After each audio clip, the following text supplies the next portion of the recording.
Welcome back to another episode of the Casey Campbell podcast. Casey Campbell with you, of course. Pleased to be joined by Nate Smith, the head football coach at Fruitport High School. Nate, how are you? I'm doing well, man. Appreciate you having me on here. Thank you. Well, today is the day. Football is officially back. Just how exciting is it? And have you guys had practice yet? No, we actually getting ready to have meetings here in about an hour, just over an hour. We have meetings, and then we'll be hitting the field about 4 o'clock. So super excited. It's just kind of the day you kind of everything comes together, and all the off season work and all the off season planning, and guys are excited. There's a lot of juice around these parts, and so guys are pretty. We're excited to get it going. All right. So, for people that might not know, what are some of the things, to how was your summer and all that, and how'd that go? Yeah, summer went really well. We had a lot of conversations this year about stepping into the legacy that was left, by teams that have played before us. And so that's kind of been a theme, not necessarily a planned theme that we've kind of leaned into, but the guys have really talked a lot about that. And so the summer, workouts were incredibly focused, probably the most focused workouts we've had since I've been here. And so, we do like most teams do, we're lifting 4 days a week, and then we do some skill work and some O-line work, and then we had do some 7-on-7s. We went away to Hope College for 4 days, which is a highlight for our summer. It's a really big team building time, talk about culture, really start working on implementing some offense and defensive stuff, but really it's a chance for us to get away and kind of reset our minds and lock in to get ready to go. And so yeah, I mean, that was probably the culmination of our summer for us, and then now we're ready to put it all into action. Okay, so now let's talk about some of the guys that are going to be returning for this team and some of the guys to watch. And let's start with the skill positions: QB, running back, wide receiver, tight end. What do we have in those areas? And then we'll go on down the line. Sure. Yeah, we've got a junior that's probably going to be stepping in to be our starting quarterback for us, Brayton Dornbos. He is a huge transformation this offseason in the weight room. He's put on probably 45 pounds of muscle in the weight room. And so um, just a tremendous learner. We're really excited about what he can do. He throws the ball really, really well, but he runs. He's a track kid. He's very fast, very strong. So he'll step in and carry the ball for us and kind of lead our offensive attack. And another piece of that puzzle is going to be Bobby Canfield. He's a 6'7" receiver for us. A lot of schools are looking at him and possibly being a tight end that put some weight on him, but he runs great routes. He's got tremendous hands, and obviously at that size, that wingspan, he's going to be a challenge for defenses for sure. And then we've got several returning guys on the offensive line. Oh, you said skill. We'll get to the guys in a minute. The other skill guys, Caden Beardsley. He was a starting safety for us, and he was an all-conference safety for us last year as a junior. He'll be taking quite a few reps for us on the offensive side of the ball. He plays a position we call the ace, so he'll kind of jump around. He'll line up in the slot. He'll line up in the backfield. He'll even take some reps at quarterback. He's been a quarterback kind of through our system since he was in middle school. So he's a great athlete, and a love for the game and super smart football IQ. So he'll be doing a lot of stuff like that for us. And then another defensive kid last year for us that jumped over the offensive side of the ball this offseason is Dayton Campbell. He's going to be a senior, just a great work ethic, tremendous athlete, very, very fast, very, very strong. And so we're excited to get the ball in his hands and see what he can do for us. Okay, now let's go to the offensive line and the defensive line.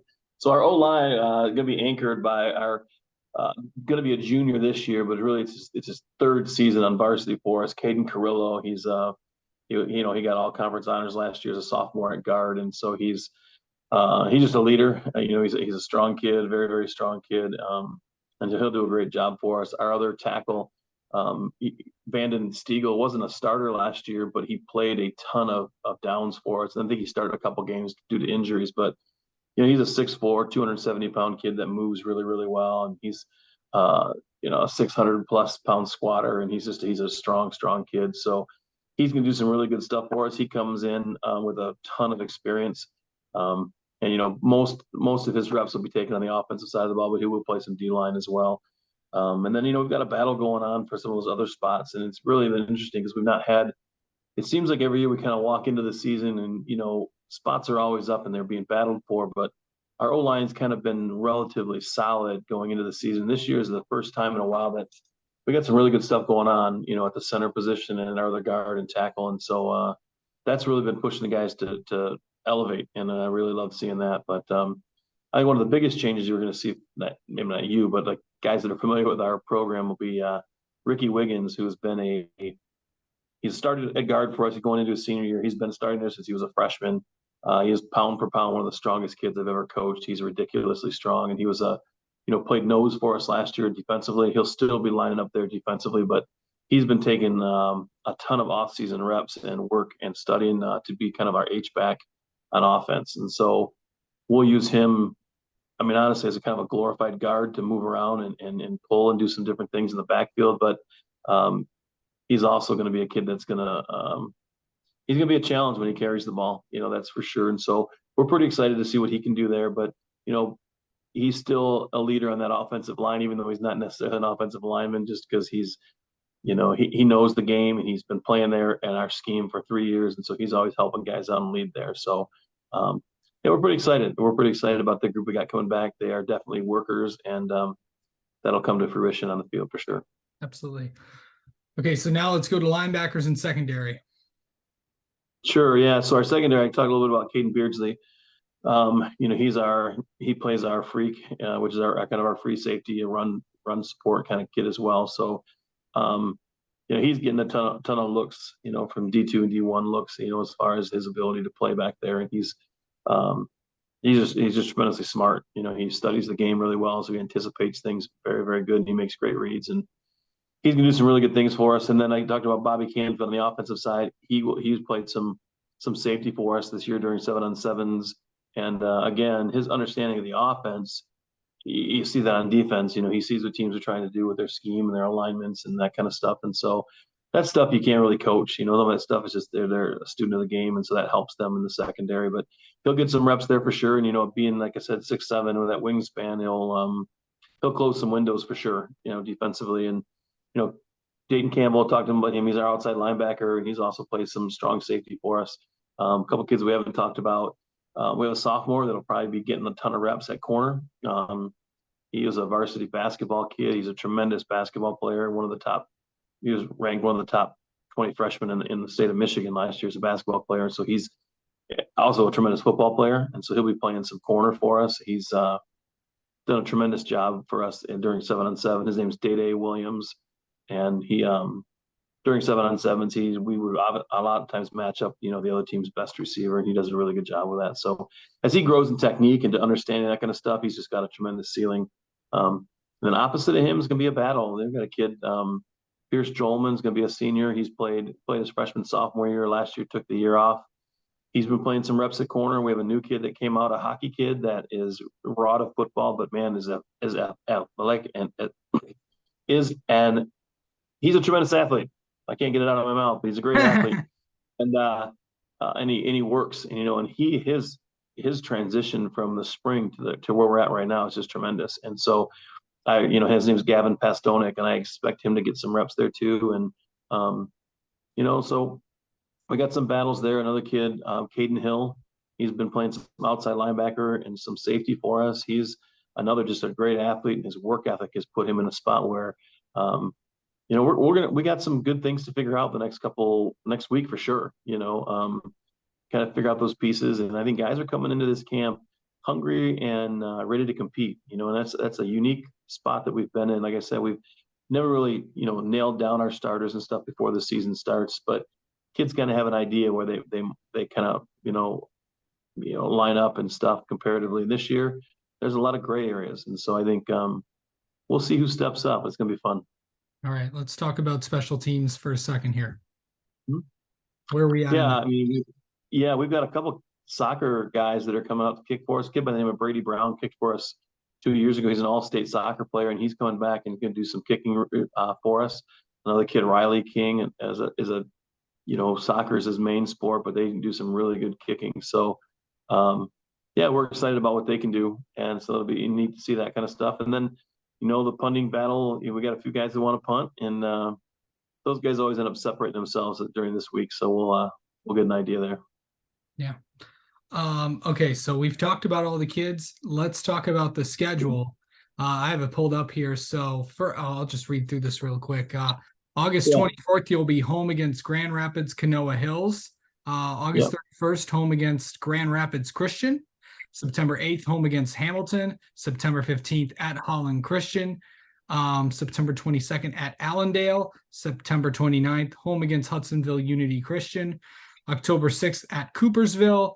October 13th, home against Spring Lake, and October 20th at Grand Rapids West Catholic. So some pretty good teams, a pretty good schedule.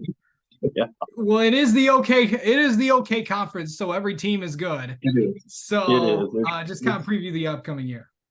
Yeah, I mean, the OK Blue is tough. For schools our size, I think it's one of the toughest conferences, across the state. Unity Christian, obviously, they've been a powerhouse. They've been in the state finals multiple times. Grand Rapids West Catholic, they won the state championship last year. They're a tremendous program, great history. And so we see those teams over and over. Grand Rapids Christian, they've a perennial, playoff team. And so, the non-conference games, we tried to get some teams that are going to be bigger and kind of push us around a little bit to prepare us for the OK Blue. And we get that in Canoa Hills. They're in a rebuilding. The last couple of years. This is year 3 for Coach Segunas over there, and I know year 3 is the year everything starts to click. So we're anticipating a heck of a battle with those guys.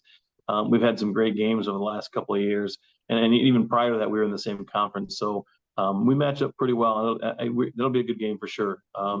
We got them last year, and I know they're going to come at us ready to go for sure. And then Grand Rapids Christian, we had a big lead on them last year, and we let it go. They came back. Hats off to what they're doing over there. They didn't quit, came back and beat us, and so that's still a little bitter taste in our mouth for this program, and the guys understand that. And then we get into the blue, and it's like you can look at records, but you can throw all that stuff out the window. I mean, it's tremendous football. Hamilton is got a great coach, Coach Coops over there, and they have a great history, tradition. The big, strong kids love to play football, and like it's just you're going to get a battle no matter what. And we get that week in, week out. Same thing over at Allendale.